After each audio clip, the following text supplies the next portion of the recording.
Hi everyone, I'm Adam. I'll be speaking on the topic of Medicare for All. I'll first give some background information about it, some misconceptions about the plan, what is preventing it from being passed, and what we can do about it. Medicare for All is a healthcare plan that intends to shift the current healthcare system to a single-payer system that would increase coverage of healthcare to include everyone in the nation. This would allow for the 26% of Americans who are currently underinsured or uninsured to receive universal and adequate access to healthcare according to the economic analysis of Medicare for All done by multiple scholars at the University of Massachusetts Amherst, such as Robert Pollin. One misconception stated by many politicians is the cost-effectiveness of the policy, citing that it would be too expensive to have the legislation passed. In reality, the policy is highly affordable and would reduce U.S. health consumption expenditures by 9.6%, according to Pollin's analysis. Another common perception relating to its ability to be passed is how feasible the plan is to be implemented. People think that it is unfeasible, as many politicians have slandered the policy by speaking out about how it has been very hard to run on and actually passed due to no cohesive plan being established to have legislation smoothly transition from the current system to a single-payer system. For example, John Delaney has labeled it as political suicide, as many individuals may love their current plan and due to its supposed difficulty to be transitioned from one system to another effectively. However, Medicare for All is polling very well across the country according to the Morning Consult poll and has possible ways to be implemented, such as the 4-year plan detailed by the scholars at the University of Massachusetts Amherst. So now that we've established the plan is popular and has a tangible way to be implemented, what is the main issue stopping people from getting the healthcare coverage that they need?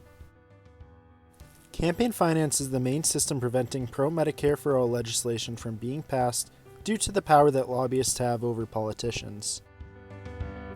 Even though Medicare for All is a proven system that would drastically increase the coverage to citizens, is a far more cost-effective way to provide healthcare, and as a detailed plan outlined by UMass Amherst scholars to implement it, politicians are sticking with the status quo in order to maintain their own campaign funding from lobbyists against these policies.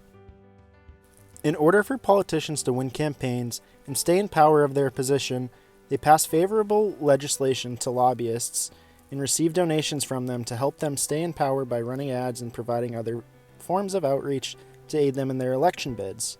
Ultimately, 80% of the time, the better funded candidate wins, so there is great incentive to write policy that would benefit the ones who fund you. This form of open corruption is widespread and prevents legislation that differs from the status quo to be passed frequently. As Medicare for All is not the status quo and lobbyists in the insurance industry do not favor Medicare for All, they will continue the status quo of private health insurance as they benefit heavily from the current system, and Medicare for All is no way forward due to the lack thereof effective campaign financing laws.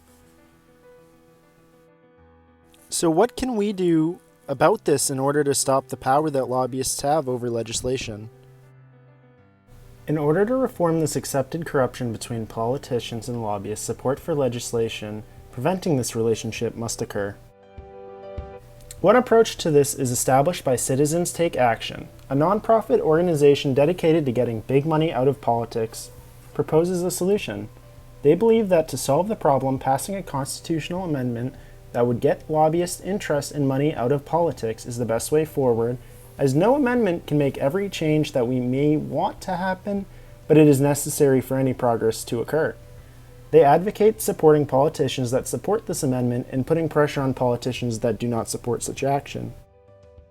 Other solutions include attending protests, giving money to politicians that support this legislation through grassroots means, and starting local campaigns to bring awareness against big money in politics, such as spreading awareness to friends, family, and strangers about the danger of the money in politics and how it has a role in everyday political legislation and decision-making. Without action, the status quo will continue, and people will continue to have inadequate access to healthcare and suffer under the system. Thank you everyone for watching. Help be the change that you want to see in the world.